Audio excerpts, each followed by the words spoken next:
Amados, graça e paz. Deus nos deu o privilégio de mais uma noite prestarmos um culto.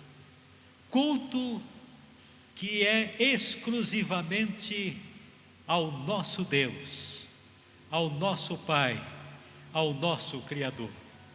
Ele é digno de receber toda a honra e toda a glória.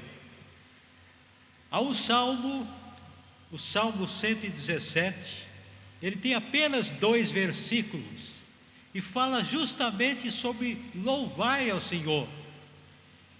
Louvai ao Senhor, vós todos os gentios, louvai-o todos os povos, porque muito grande é a sua misericórdia. Misericórdia para conosco, e a fidelidade do Senhor subsiste para sempre.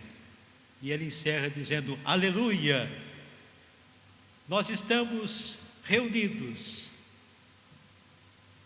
Você está na sua casa, ou você está no quarto, ou na sala, ou quem sabe numa varanda, num apartamento.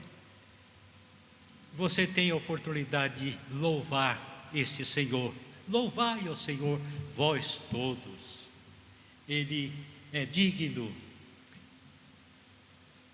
Nós vamos falar com Deus, este Deus maravilhoso, e nós vamos ter a oportunidade de abrir o nosso coração e confessar os nossos pecados. Quando Natã procurou Davi, após a sua queda espiritual, ele estava como se estivesse anestesiado, mas Deus introduziu na vida de Davi Natã, e após ouvir a orientação do profeta de Deus, ele reconheceu o seu pecado e confessou. E esta oração nós encontramos no Salmo 51. Interessante que Davi usa algumas figuras nesta oração. O primeiro versículo, compadece de mim, ó Deus, segundo a tua benignidade e segundo a multidão das tuas misericórdias. Ele usa uma figura, apaga as minhas transgressões. É interessante que ele usa também, no versículo 9, e apaga todas as minhas iniquidades. Então usa como se fosse um apagador. O professor escreve e depois passa um apagador, não consegue mais ler aquilo que estava ali registrado. É isto que Deus faz conosco. Quando nós reconhecemos, como reconheceu Davi, a nossa natureza pecaminosa, reconhecemos que falhamos, e quando nós falamos com Deus, confessamos os nossos pecados, Ele passa um apagador, apaga as minhas transgressões. Então eu gostaria que você, meu irmão, você minha irmã, você meu amigo, minha amiga, que tem o privilégio de participar deste culto, eu gostaria, onde você se encontra neste momento, curve a sua cabeça, vamos falar com Deus durante alguns instantes, uma palavra de oração. Ó Deus, misericordioso, muito obrigado pelo privilégio de estarmos prestando este culto ao Senhor. Nós gostaríamos neste momento de reconhecer que somos pecadores, que falhamos através de atitudes, através de omissões, de maus pensamentos. Falhamos. E neste momento nós te pedimos, apague todas as nossas transgressões, todos os nossos pecados. Nós te pedimos, já te agradecendo porque o Senhor é misericordioso. Oramos em nome de Jesus. Amém.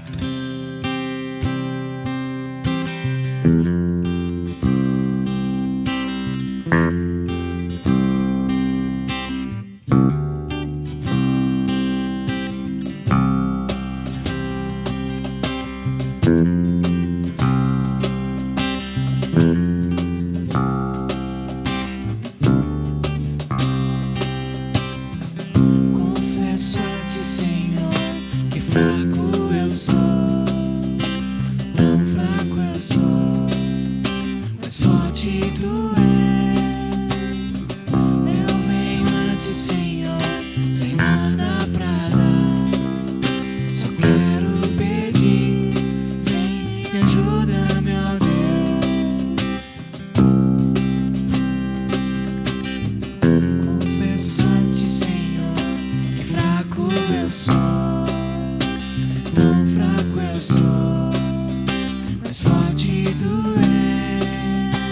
Eu venho a ti, Senhor, sem nada pra dar, só quero pedir, vem e ajuda-me, ó Deus. Um coração quebrantado e humilde não rejeita, Senhor. Estenda a mim tua graça e deixe teu amor fluir. Por misericórdia nós clamamos, faz chover perdão e graça sobre mim, perdão e graça, e lava-me, Senhor, pois hoje eu preciso do teu amor. Faz chover perdão e graça sobre mim, perdão e graça, e lava-me, Senhor, pois hoje eu preciso do teu amor.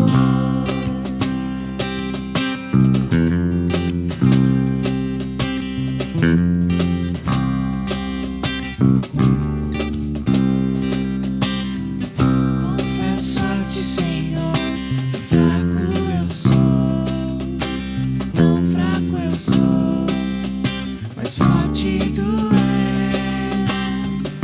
Eu venho a ti, Senhor, sem nada pra dar, só quero pedir, vem e ajuda-me, ó Deus.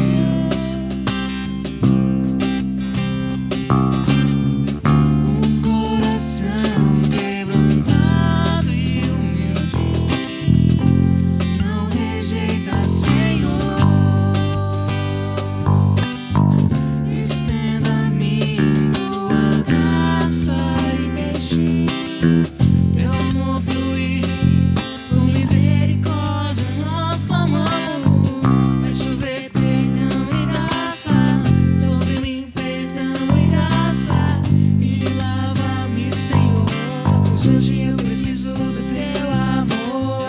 Faz chover perdão e graça sobre mim, perdão e graça, e lava-me, Senhor, pois hoje eu preciso do teu amor.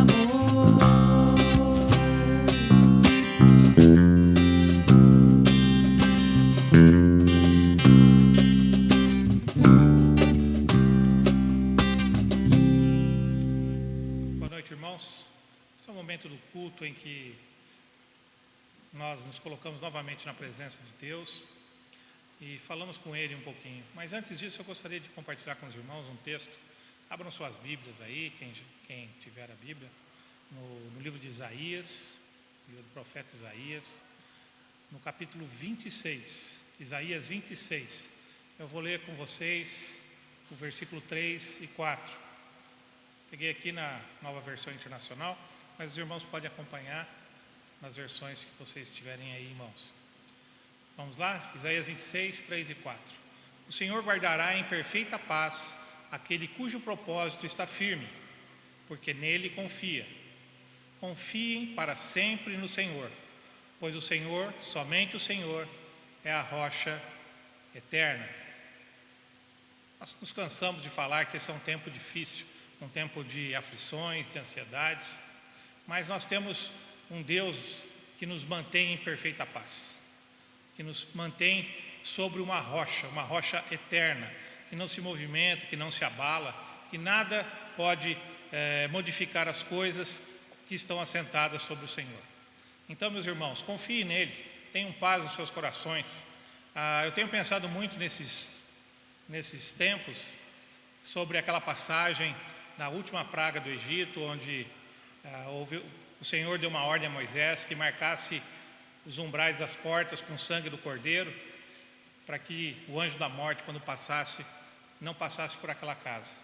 E usando dessa linguagem que a história do povo do Senhor nos traz, eu tenho orado muito a Deus nesse sentido. Eu falo com o Senhor dizendo que os umbrais das portas da minha casa estão marcados, estão pintados e separados pelo sangue de Cristo, o Cordeiro perfeito. Então eu confio que o Senhor há de guardar a minha família dessas doenças e dessas aflições que tem nos colocado em preocupação, perda do emprego, a falta de recursos, como ficará a economia, como ficará a política, né? E é claro, a doença e a morte que possa nos atingir. Mas confiemos no Senhor que, independente do que aconteça, independente da aflição que a gente passe, independente da prova que nós tenhamos, estamos firmados sobre a rocha eterna, que é o Senhor. Para nós só nos basta confiar. Então, irmãos, eu gostaria que vocês abaixassem as suas cabeças e vamos orar. Quero interceder com o Senhor, que os irmãos também se coloquem em oração, intercedam pelas suas famílias, intercedam pelos seus amigos, pelas pessoas que estão passando por aflições nesse momento, pelas pessoas que você tem conhecimento, ou mesmo pelas pessoas que você não tem conhecimento. Quando nós recebemos a notícia que 1000 pessoas morreram num dia, em 24 horas no nosso país, quantas famílias estão sofrendo e se entristecendo? Intercedamos então por essas pessoas. Eu vou estar aqui representando essa oração, mas cada um de vocês nas suas casas, orem comigo. Vamos orar, fechem os seus olhos. Bondoso Deus de amor, quero lhe pedir que o Senhor interceda sobre as nossas vidas, Senhor. Que o Senhor realmente nos guarde como teu povo, como um povo escolhido, como um filho separado, Senhor, e marcado e resgatado pelo Cordeiro perfeito, que é Cristo Jesus. Que essa marca, Senhor, ela se estenda nos umbrais das nossas portas e a morte passe de largo, ela não alcance ninguém das pessoas que nós amamos, Senhor. Que o Senhor esteja realmente nos abençoando, nos guardando, Senhor. Esteja, meu Deus, cuidando de cada irmão que está nas suas casas, que está aflito, que está ansioso sobre as suas necessidades, Senhor. Que eles possam ter paz, que nós tenhamos a certeza que estamos estabelecidos sobre uma rocha e uma rocha eterna, uma rocha que não se abala com o passar do tempo e com o passar das gerações, Senhor. Que o Senhor cuide de nós, que o Senhor nos abençoe, que o Senhor interceda sobre as nossas aflições. Senhor, olhe pelas pessoas que estão sofrendo, porque perderam parentes, porque perderam filhos, pais, porque perderam, Senhor, irmãos, tios. Senhor, cuide das famílias que estão perdendo seus empregos, seus recursos e falta alimento nas suas casas. Que o Senhor possa abrir os nossos corações, nos dê, Senhor, um sinal da ajuda que nós podemos fazer, nos mostra as necessidades, Senhor, que nós possamos nos lançar a essas pessoas também, e no pouco que pudermos fazer, que nós estejamos atentos, Senhor. Guarde a nossa igreja, abençoe os nossos irmãos, abençoe-os nas suas casas, que eles se resguardem, que eles respeitem as autoridades não só institucionais, como prefeitos, governadores, mas as autoridades, Senhor, também na área da saúde, que têm nos dado recomendações de como nos portar, de como devemos tomar cuidado, que nós ouçamos essas pessoas, porque essas pessoas também têm conhecimento, e esse conhecimento de toda a humanidade provém de Ti, Senhor. Mesmo que essas pessoas talvez nem saibam disso, mas nós temos homens de Deus em todos os lugares. Nós cremos, Senhor, que essa sabedoria, essa palavra de estudo, de ciência, vem da Tua boca, Senhor, através da boca desses homens. Guarda-nos, Senhor, abençoa-nos, Senhor, e que nós estejamos durante esse culto ainda na Tua presença e certos e tranquilos, que nós saiamos daqui, Senhor, refrigerados e abençoados pela pela presença do Teu Espírito Santo na nossa vida, Senhor. Que nós saiamos daqui realmente fortificados, pois é em nome de Jesus que nós oramos. Amém.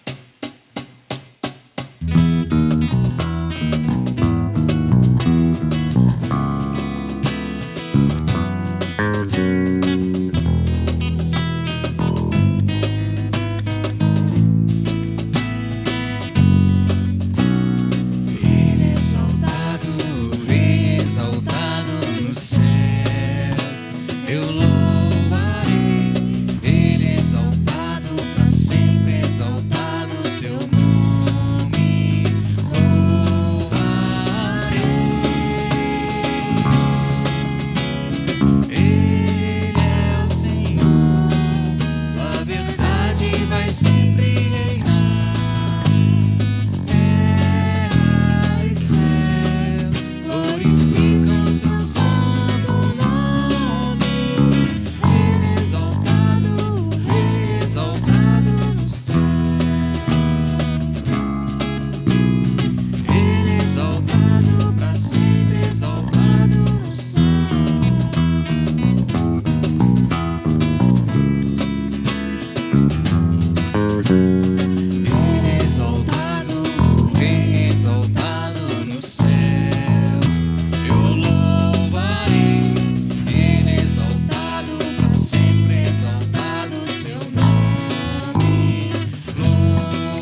que a tua graça é melhor do que a vida. Os meus lábios te louvam.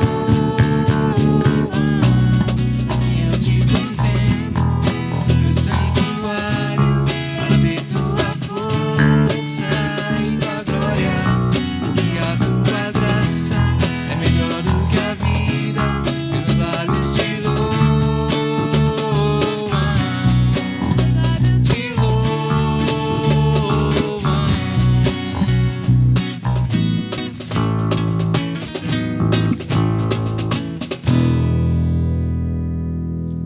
Boa noite. Eu saúdo a todos com a graça e a paz de Cristo.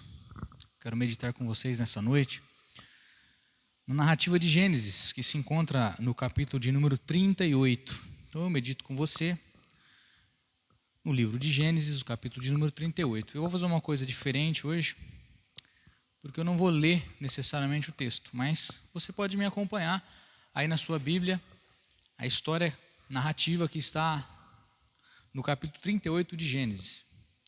Eu falo aos meus irmãos do Jardim Eulina, membros dessa igreja a quem tenho saudades de congregar, mas de uma maneira especial para alguém. Não foi uma vez, não foram duas. Na verdade, algumas vezes eu já me deparei no meu trabalho com pessoas que se surpreendem ao descobrir que eu estudei teologia.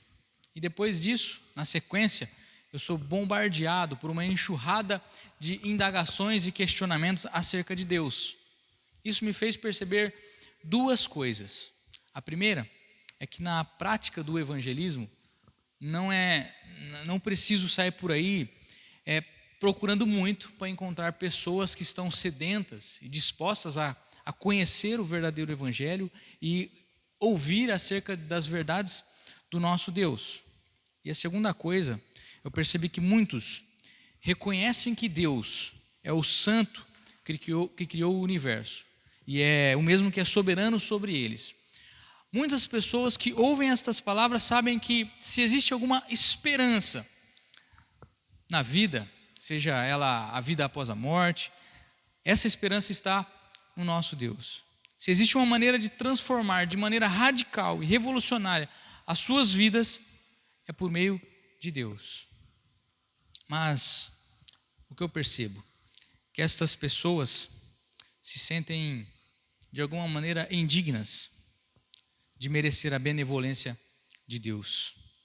E a maioria acreditam que já viveram tempo o suficiente ou tempo demais mergulhados no esgoto do pecado, que passaram a fazer parte do mal ao qual elas escolheram. Já se tornaram, já enraizaram neste mal. Quer seja a corrupção, quer seja drogas, mentiras, o desamor, o desafeto, o problema familiar, não interessa. Eu quero que você preste atenção no que eu vou dizer agora, porque essa é um recado especial para você. É uma mensagem especial para você que acredita que não tem mais a oportunidade com Deus, porque já foi mal o bastante durante muito tempo. Preste atenção, porque eu gostaria de começar essa mensagem dizendo aonde que nós queremos chegar, ou seja, eu quero começar ela pela conclusão. E qual é? Não importa o quanto você acredita que a sua vida tenha sido até aqui perversa ou pervertida, não importa o quão grande é o seu pecado, ou como eu ouvi recentemente nessas conversas alguém dizer assim: olha, o meu coração é tão mal que outro dia o diabo me chamou de canto e falou: agora você exagerou.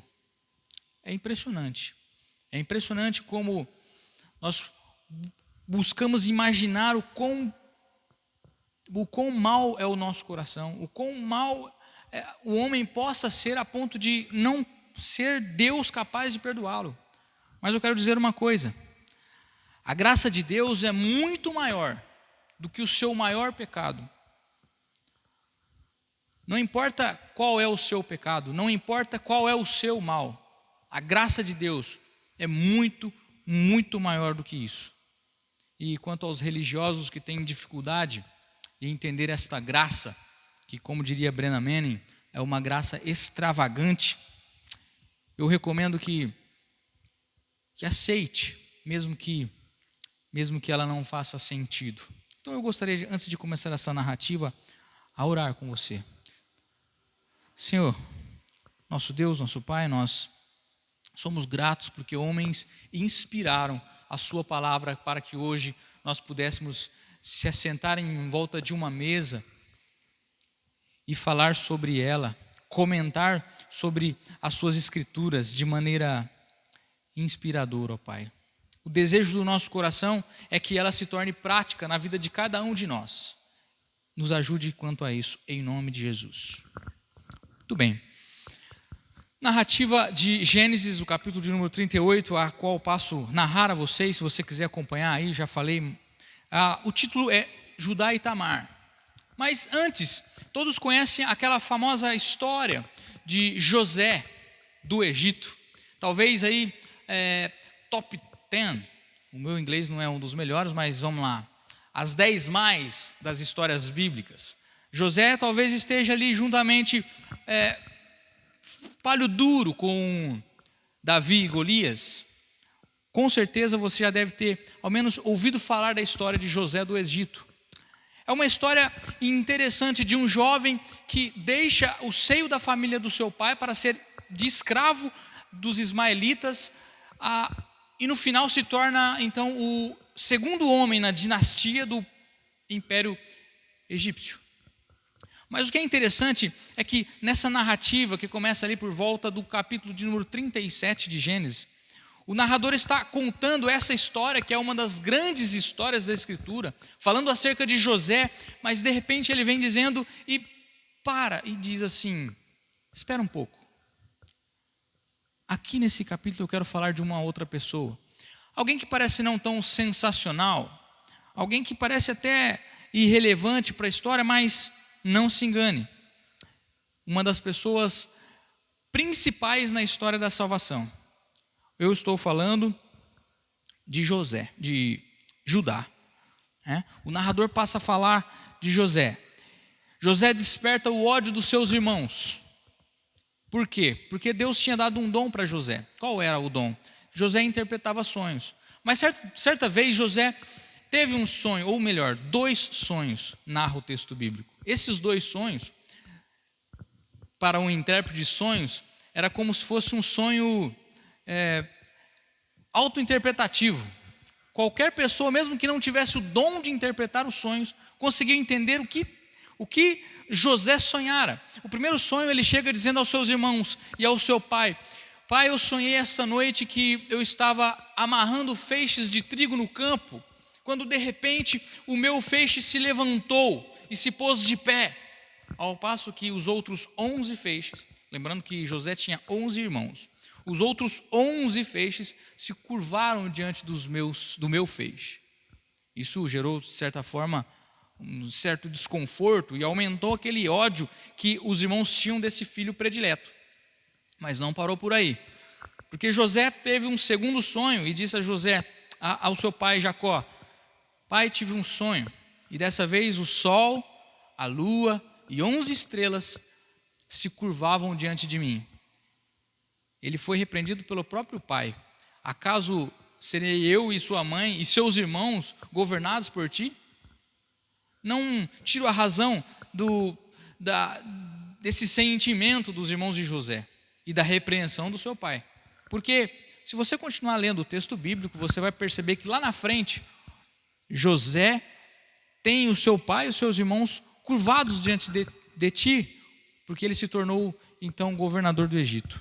Mas voltemos à história. Isso gerou ódio no coração dos seus irmãos. Foi então que Judá, esse homem a quem nós devemos as aspas do capítulo de número 38, Judá teve uma brilhante ideia para resolver esse conflito familiar. Qual é? Vamos vender José como escravo, pregamos uma peça no nosso pai e então dizemos que ele morreu, foi devorado por algum animal selvagem, alguma coisa nesse sentido. E, de fato, foi essa a ideia que executaram os irmãos de José. Abram aspas aqui. É impressionante a maneira como esse sigilo se preservou e ninguém dos irmãos se contaram ao seu pai. Ele só descobriu anos depois, quando soube que o seu filho estava vivo e governava o Egito. Pois bem, a história abre umas aspas. O narrador diz assim: agora eu quero falar sobre Judá. E o que acontece no capítulo de número 38? O que parece ser um fruto das consequências da ação de Judá ao vender seu irmão no coração do próprio Judá. Porque o texto começa narrando da seguinte maneira: Judá, ele então sai da casa do seu pai, deixa os seus irmãos e passa a morar com um amigo de Adulão chamado Ira. Lá ele conhece uma mulher cananeia e se casa com ela. Bom, aqui eu começo a perceber três coisas ruins que Judá fez e três coisas que mostram, de certa forma, o caráter duvidoso de Judá, talvez o coração maldoso de Judá. Por quê? Primeiro, ele tem a ideia de vender o irmão. Talvez ele não tenha nenhum espírito familiar aguçado.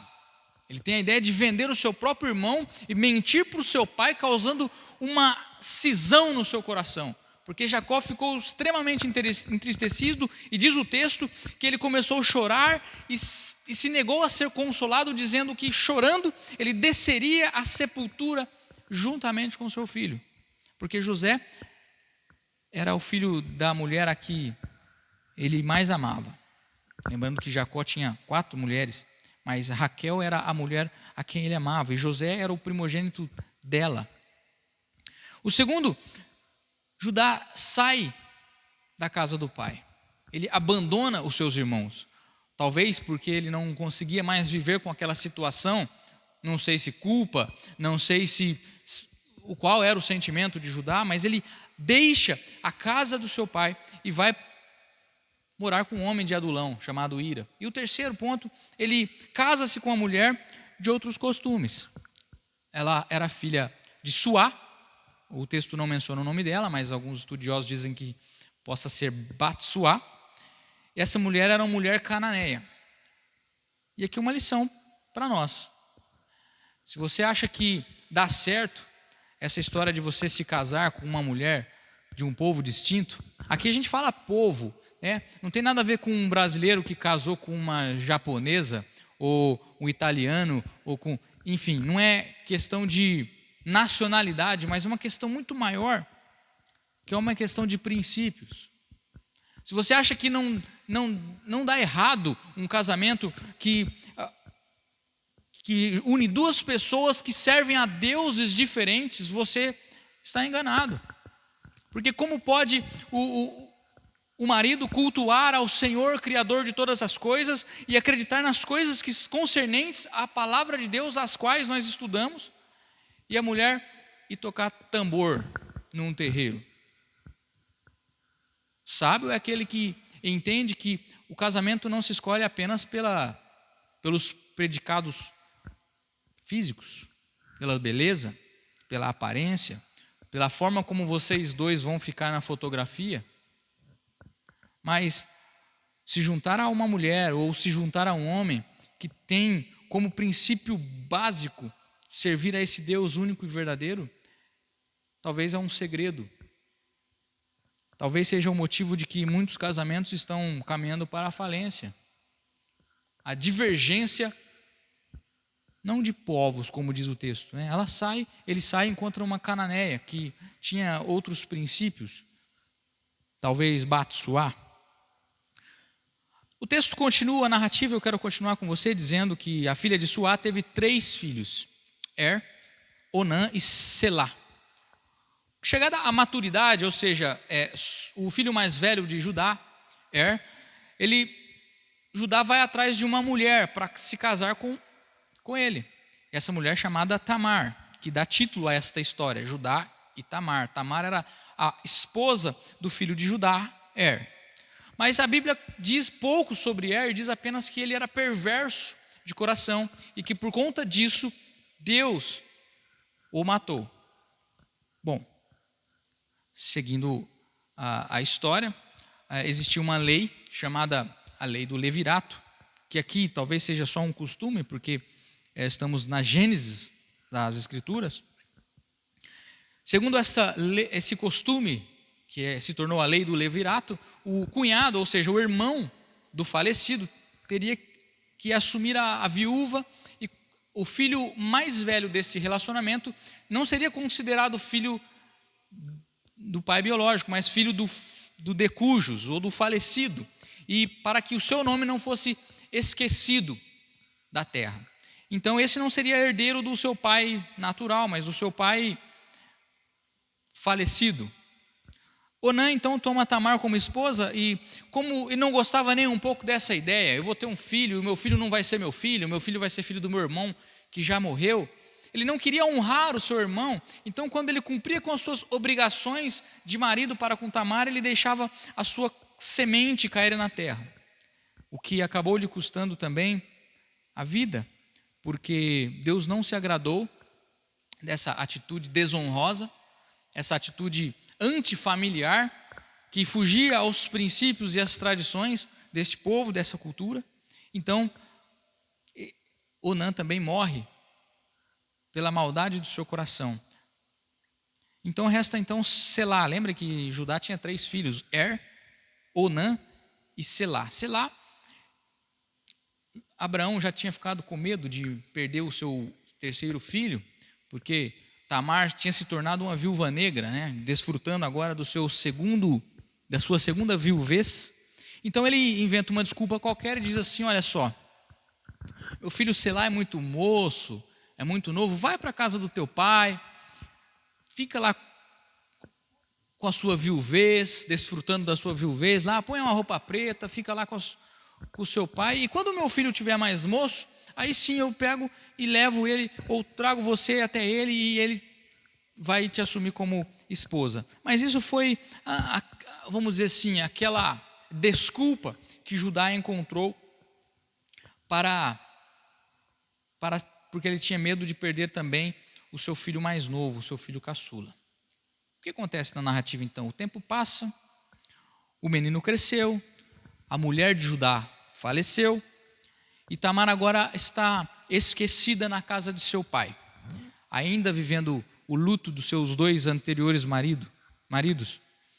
E certo dia, após o luto de Judá, ele resolve então ir a Tina, que era onde ficava o seu rebanho.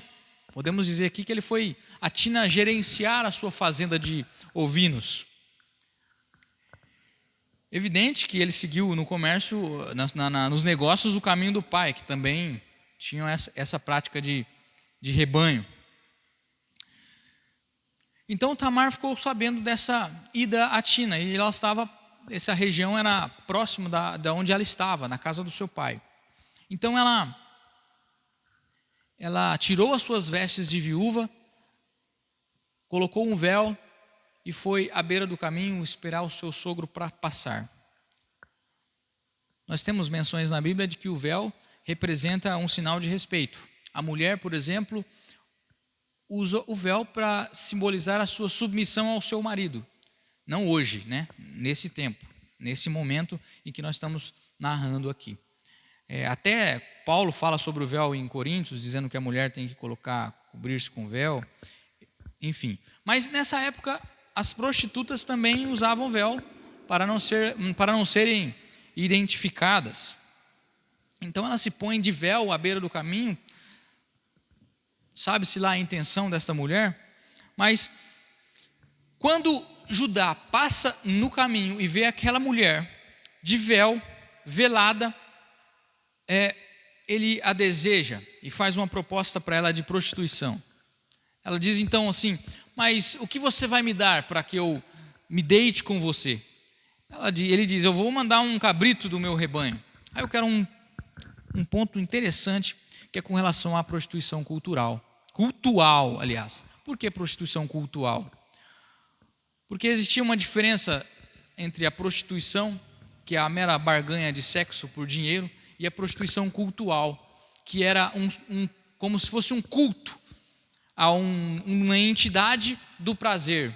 Posteriormente a gente vê na filosofia, no panteão grego e no panteão romano, a deusa Afrodite, por exemplo, o deus Vênus, que era a deusa dos prazeres, em que existiam prostitutas cultuais que ficavam nos templos e ofereciam-se o seu corpo como se fosse um sacrifício à deusa do amor, hoje chamada mais educadamente de deusa do amor, mas eu duvido que nós possamos encarar desta forma, já que para nós o amor não tem nada a ver com isso. Mas Judá confunde ela com uma prostituta cultual. 2 motivos. Primeiro, porque ele não oferece dinheiro a ela, ele oferece um animal sacrificial, então é como se ele a considerasse uma sacerdotisa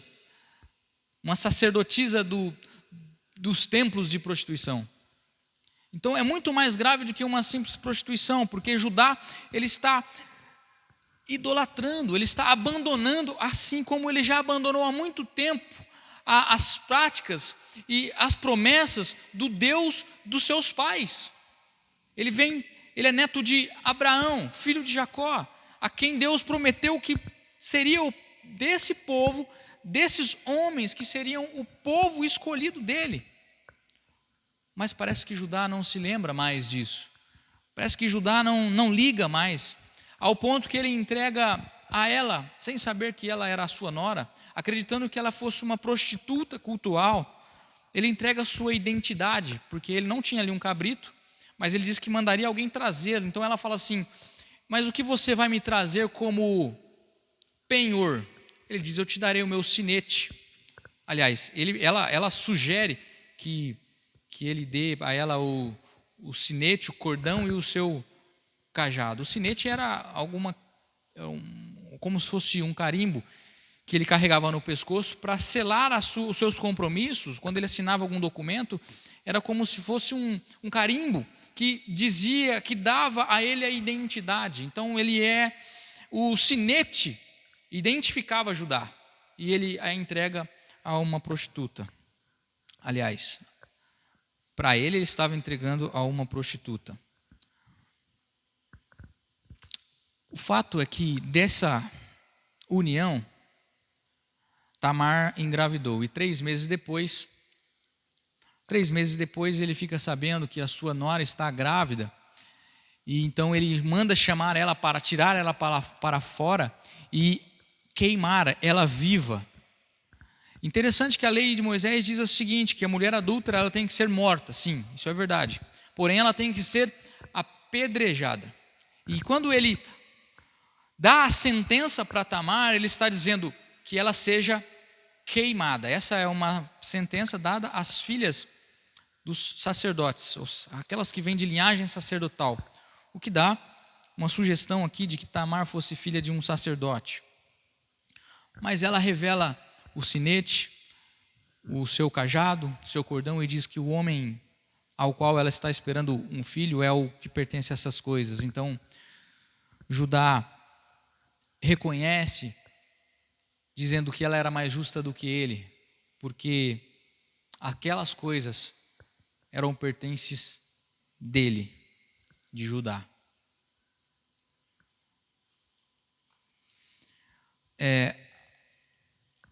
Onde eu quero chegar com essa história, com essa narrativa, espero que tenha ficado clara para você. Que embora Judá e Tamar, quem é Judá, né? Judá, ele funda a tribo de Judá através do seu filho Pérez. O filho Pérez nasce dessa relação com Tamar. Nasce 2 filhos, gêmeos. Pérez, segundo a história, é o que nasceu primeiro. E dele sai a linhagem real. Dele surge Davi, por exemplo. E de Davi surge Yeshua. De Davi surge Jesus. De Davi nasce o nosso Redentor. Mas de Judá, da tribo de Judá, surge o povo chamado povo escolhido de Deus, que são os judeus. Embora Judá e Tamar, sendo mutuamente enganados, porque ele a enganou quando não deu o seu filho caçula, ela também o enganou. Eles entraram num relacionamento incestuoso, que conforme a lei de Moisés, era um crime que devia ser castigado com a morte. Está lá em Levítico 18, verso de número 15. Mas eu quero dizer, a graça de Deus foi maior que o pecado deles.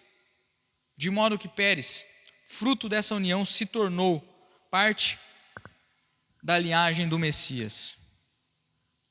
A história da salvação tem aqui a sua raiz.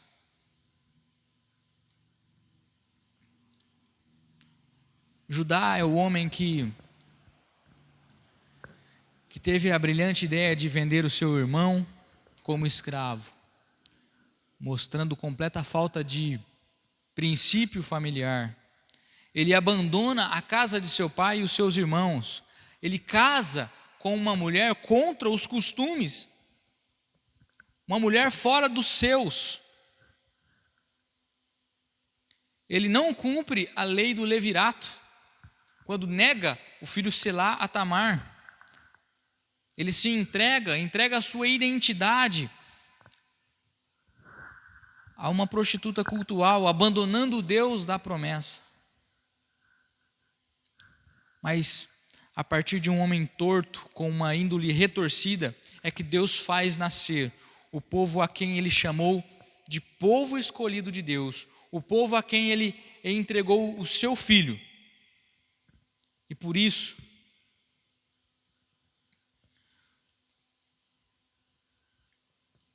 quero lembrar que Deus salva quem quer, como quer, onde quer, não se aconselha com ninguém acerca do bem que Ele quer realizar neste mundo caído. Por isso, não importa o quão torto é a sua história, a graça de Deus é tão extravagante que não existe caminho que não possa ser convergido. Por isso, eu desejo que Deus lhe abençoe. Estamos chegando ao final deste culto que prestamos ao nosso Deus. Eu quero aproveitar essa oportunidade e dar aquele alô aos meus amados irmãos. Irmãos, irmãs, amigos, que o Senhor abençoe grandemente a cada um de vocês e todos aqueles que fazem parte das famílias. Nós queremos, neste momento, orar e depois vamos receber a bênção. Ó Deus, digno de todo louvor e de toda honra, nós te agradecemos porque tivemos o privilégio de prestar este culto ao Senhor.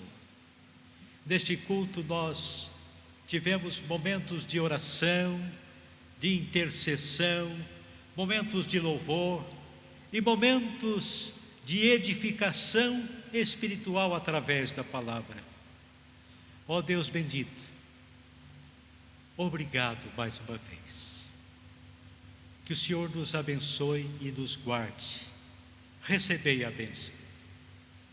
E agora, povo de Deus, que o amor imensurável de Deus Pai Todo-Poderoso, a graça eficaz suficiente de nosso Salvador e Senhor Jesus Cristo, e as ternas consolações e o poder do Espírito Santo, repouse sobre todo o povo de Deus, agora e para todo sempre. Amém e amém.